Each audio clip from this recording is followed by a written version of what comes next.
अस्सलाम वालेकुम students. Physics 10th और यूनिट नंबर 11 हम स्टडी कर रहे हैं और आज हम पढ़ेंगे इम्पॉर्टेंस ऑफ अक्यूस्टिक्स।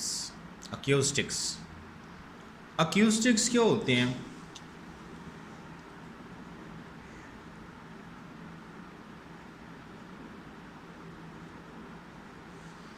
जैसे लास्ट लेक्चर में आपने पढ़ा था ना कि साउंड दो तरह की होती है, एक नॉइज़ होता है और एक म्यूज़िक होता है। नॉइज़ जो होता है वो हमारे कानों को जैरिंग इफ़ेक्ट या अनप्लेजेंट इफ़ेक्ट, और जो म्यूज़िक होता है वो हमारे कानों पे अच्छा और प्लेजेंट इफ़ेक्ट डालता है। तो डिफरेंट मेथड्स और टेक्निक्स हैं जिनकी वजह से हम नॉइज़ या अनडिज़ायरेबल साउंड्स को एब्ज़ॉर्ब कर लेते हैं। ठीक है, तो ये वाले मेथड्स और टेक्निक्स कहलाते हैं अकाउस्टिक्स। हम इनको डिफ़ाइन कर सकते हैं यूँ: the techniques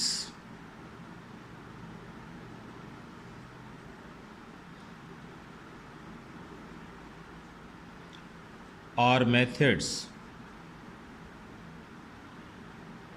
used to absorb undesirable sounds by soft and porous surfaces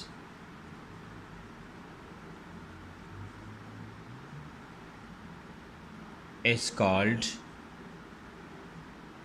acoustics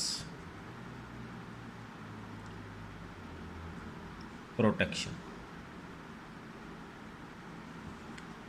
ठीक है, अच्छा ऐसा क्यों होता है? सम टाइम ऐसा होता है कि जो लेक्चर्स हॉल होते हैं ना, या जो थिएटर्स होते हैं या कॉन्फ्रेंस हॉल्स होते हैं, वहाँ पर जब आवाज़ पैदा होती है ना स्पीकर्स के थ्रू, तो वो आवाज़ जो है ना वो जो वॉल्स हैं उनसे रिफ़्लेक्ट हो जाती है, जो सीलिंग है उस हॉल की उससे रिफ़्लेक्ट हो जाती है, और इस तरह वो सारी साउंड्स जो है ना वो मिक्सअप हो जाती हैं, और इस तरह वो आवाज़ क्लियरली सुनाई नहीं देती है। जो ऑडियंस बैठे होते हैं उनको अच्छी तरह सुनाई नहीं देती है।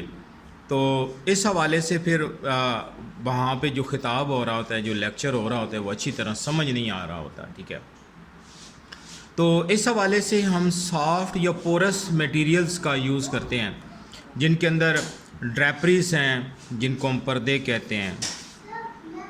ठीक है, ड्रैपरीज हैं एंड रग्स हैं। ठीक है, और रग्स जो है ना वो भी इस्तेमाल किए जाते हैं। इसको रग्स पता है क्या होते हैं? रग्स ऐसे रफ सा कपड़ा होता है, कंबल नुमा कपड़ा होता है, जो खसूसन उस पर बाल भी लगे होते हैं, तो वो साउंड को जो है ना एब्ज़ॉर्ब कर लेते हैं।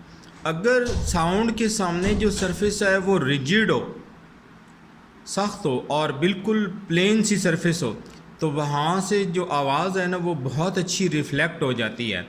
और अगर आवाज़ के सामने पोरस और सॉफ्ट सरफेसेस हों, तो फिर वहाँ से आवाज़ जो है ना वो एब्ज़ॉर्ब हो जाती है, रिफ़्लेक्ट नहीं होती है। ठीक है, तो ड्रैपरीज और रग्स जो है ना वो पोरस भी हैं और सॉफ्ट भी हैं, तो ये आवाज़ को अच्छी तरह एब्ज़ॉर्ब कर लेते हैं। लेकिन आवाज़ को बहुत ज़्यादा एब्ज़ॉर्ब भी नहीं होना चाहिए, क्योंकि अगर बहुत ज़्यादा एब्ज़ॉर्ब हो जाएगी तो फिर साउंड फेंट हो जाएगी, सारी एब्ज़ॉर्ब हो जाएगी, और फिर भी उस हॉल के अंदर, चाहे वो लेक्चर हॉल है, थिएटर हॉल है, तो उसके अंदर बैठे ऑडियंस को वो आवाज़ अच्छी सुनाई नहीं देगी। ठीक हो गया? अच्छा, फिर डिफरेंट बाज़ दफ़े ऐसे होता है कि एक हॉल है ना, बहुत बड़ा हॉल, तो उसकी जो वॉल्स है ना, जैसे ये हॉल हो गया ना, ठीक है, तो इस हॉल की वाल से, यानी यहाँ से साउंड प्रोड्यूस हो रही है, तो वाल से भी साउंड रिफ़्लेक्ट हो रही है, सीलिंग से भी रिफ़्लेक्ट हो रही है, और ऐसे इसके फ़र्श से, फ्लोर से भी रिफ़्लेक्ट हो रही है। तो ऐसी जब बहुत सारी मल्टीपल रिफ़्लेक्शन हो जाती है ना, ठीक है, मल्टीपल रिफ़्लेक्शन,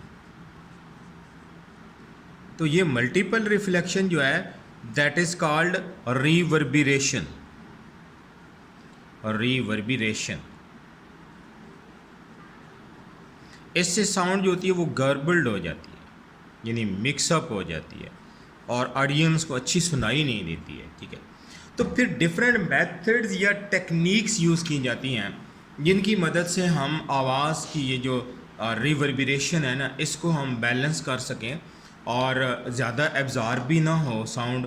तो इस हवाले से है कि बैलेंस बिटवीन रिवर्बरेशन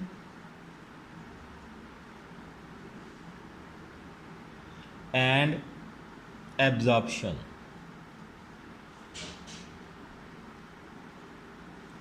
उस हवाले से चंद एक टेक्निक्स यूज़ की जाती हैं।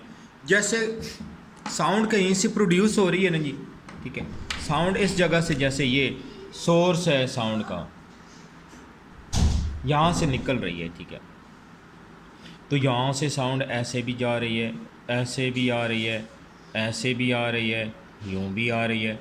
अगर इसके सामने हम एक कर्व्ड कोई बोर्ड रख लेते हैं, ये स्टेज जो है ना उसके सामने, यानी यहाँ से साउंड आ रही है ना, यहाँ तो ऑडियंस बैठे हुए हैं, तो इसके पीछे जाके एक कर्व्ड सा बोर्ड रख लिया गया है, ठीक है। ये कर्व्ड बोर्ड है, तो इससे साउंड जो है ना वो रिफ्लेक्ट हो के बिल्कुल सीधी हो जाती है, इवन हो जाती है। यहाँ से जैसे रिफ्लेक्ट हुई ना, तो ऐसे हो गई, यहाँ से गई थी ये, और यहाँ से रिफ्लेक्ट हो के फिर ऐसे हो गई है, ठीक है। यहाँ से भी रिफ्लेक्ट हो के ऐसे हो गई है, ठीक है।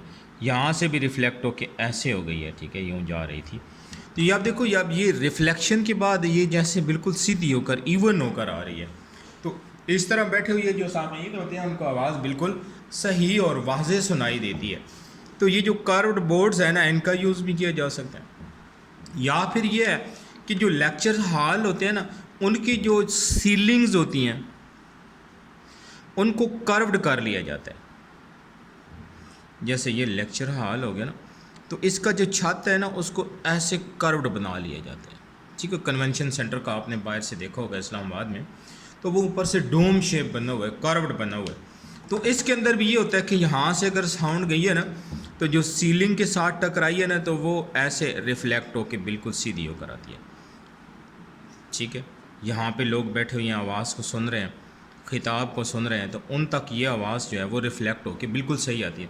और बैक साइड पे ऐसे कर्व सा बोर्ड लगा लेते हैं जैसे ये लगाया गया, तो यहाँ से भी रिफ्लेक्शन ऐसे आसान हो जाता है, और रिवर्बरेशन भी नहीं रहती है, बहुत ज़्यादा एब्जॉर्प्शन भी नहीं रहती है।